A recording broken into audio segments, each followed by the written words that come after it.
कश्मीर, जहां थिएटर कभी जिंदगी का अहम हिस्सा था। थिएटर जहां नौजवानों के बीच सबसे मकबूल फन था, लेकिन ये मकबूल थिएटर कहीं गुम हो गए।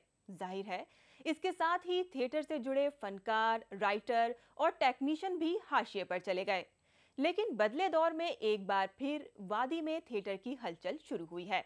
मशहूर ड्रामा डायरेक्टर अशोक जेलखानी ने अपनी किताब थिएटर अक-तारुफ के जरिए वादी कश्मीर के थिएटर की रिवायत को फिर से बहाल करने की कोशिश की है।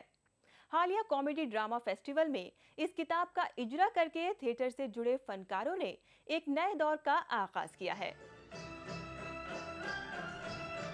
लंबे वक्त के बाद एक बार फिर वादी कश्मीर में सुर ताल की झनकार और रंगमंच के ठहाकों ने तारीख को दोहराया है। तशद्दुद के दौर में ठहाके मानो कहीं खो से गए थे। हंसने हंसाने वाले लोगों ने इस तारीख को मान लिया था, लेकिन ठहाके की ये वापसी गुज़िश्ता दिनों श्रीनगर में थिएटर फेस्टिवल के दौरान हुई। लेकिन कश्मीर के रंगमंच की तारीख में थिएटर अक-तारुफ का परिचय एक बड़ी कामयाबी के तौर पर सामने आया। मशहूर थिएटर डायरेक्टर अशोक जेलखानी की ये किताब कश्मीर के पुरवकार रंगमंच की रिवायत को दुनिया के सामने लाने की एक खास पहल मानी जाती है। जाने माने रंगकर्मियों और दानिश्वरों ने इसे एक संगे मील भी माना है। एक लिहाज से ये पहली किताब है, थिएटर अक-तारुफ इसका नाम है किताब का। और ये कोई छोटी मोटी किताबचा, कोई छोटा मोटा किताबचा नहीं है, बल्कि तकरीबन 450 सफ़हात पर फैली हुई एक मबसूत किताब है, जिसमें न सिर्फ कश्मीर में थिएटर की तहरीक जो है उसके बारे में बात की गई है, बल्कि पहले इब्तिदान शुरू करते हुए उन्होंने ये बताने की कोशिश की, ये समझाने की कोशिश की है, और नहायत आसान अंदाज में, जिसे इस्तिलाह में सहल मुमतनह कहते हैं, कि ऐसी आसान तहरीर कि जो बज़ाहिर लगे आसान है, लेकिन लिखने पे आ जाए इंसान तो लगे पता कि हाँ ये किस कदर मुश्किल बात है। बहरहाल उस आसान अंदाज़ तहरीर में उन्होंने पहले ये समझाने की कोशिश की है कि थिएटर के लफ्ज़ी मानी क्या हैं। इससे पहले एक आध किताब ही मैं कहूँगा जो थिएटर के हवाले से लिखी गई है, लेकिन अगर देखा जाए तो वो बहुत ही नाकाफ़ी है जो लिखा गया है। अशोक जेलखानी की ये किताब थिएटर अक-तारुफ जो है, ये वाकई एक संग मील साबित होगी।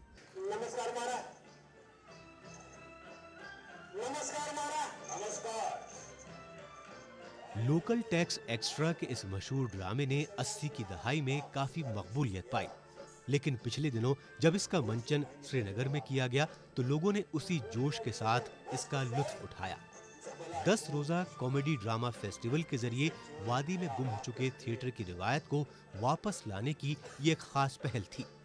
शुरुआती दौर में Maharaja drama company, Kashmir theatre limited, amateur drama company, Vasant theatre जैसे दर्जनों थिएटर ग्रुप वादी में सरगर्म हुए।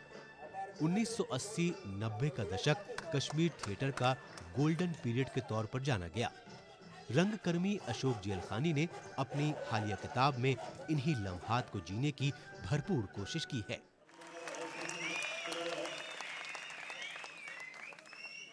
जिंदा रहने की कश्मकश थी लोगों की, तो थिएटर कौन देखता और थिएटर कैसे चलता। लेकिन मुझे अब खुशी इस बात की हुई है कि पिछले कई सालों से छोटे छोटे ग्रुप्स उभरे हैं, और उसकी वजह से एक बड़ा ड्रामा फेस्टिवल जो ये ह्यूमर का अभी हो रहा है। जब कश्मीर में थिएटर अरूज पे था, तो मैं ये कहूँगा कि उस वक्त अशोक जी ने एक ऐसी टेक्निक थिएटर की दुनिया में, कश्मीर में जब थिएटर एक्टिविटी जारी थी, तो एक मॉडर्न थिएटर इंट्रोड्यूस किया, और ऐसे प्लेज उन्होंने किए जिसे एक थिएटर में एक डिफरेंट कॉन्सेप्ट मिला हमें। और वो कश्मीर के थिएटर के बारे में जितनी नॉलेज उन्हें है, शायद मुझे लगता है चंद एक लोगों को इतनी नॉलेज होगी। श्रीनगर का ये टैगोर हॉल तारीख के उन चुनिंदा ड्रामों का जीता जागता गवाह है। माखन लाल सराफ, डॉक्टर सोहन लाल, निगार नसीम, अशोक जेलखानी जैसे मशहूर ड्रामा डायरेक्टरों के ड्रामे देखने कभी दूर दूर से लोग यहाँ आया करते थे।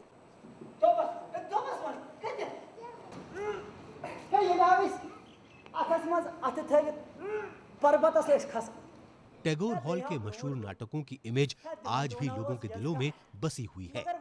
समाजी जिंदगी के रोजमर्रा के वाकयात पर मबनी ये ड्रामा इंतजामिया पर सीधा सीधा चोट करता है। जाहिर है इन नाटकों का संवाद सीधे सीधे आम लोगों से जुड़ा हुआ था, यानी राज तरंगिनी से ड्रामे की ये चली धारा कहीं गुम सी हो गई थी।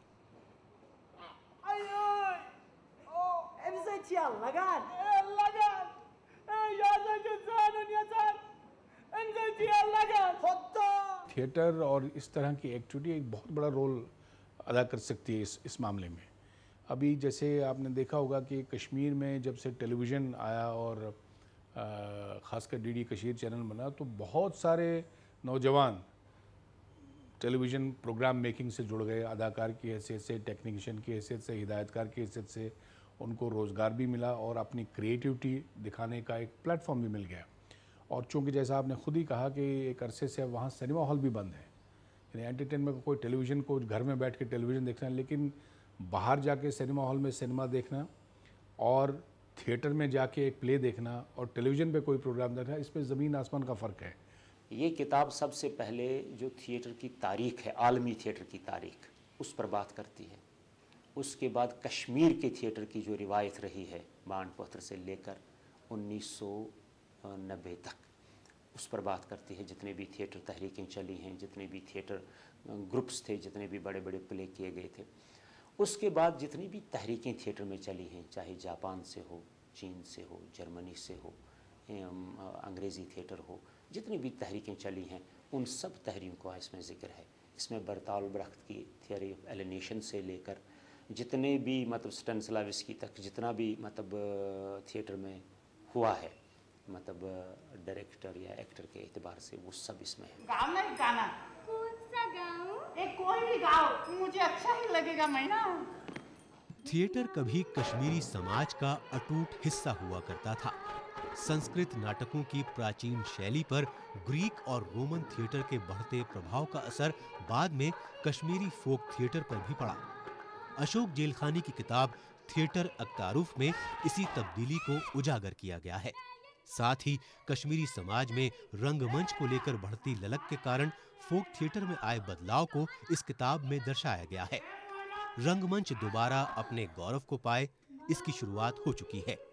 कहते हैं कि किताब समाज को आईना दिखाती है।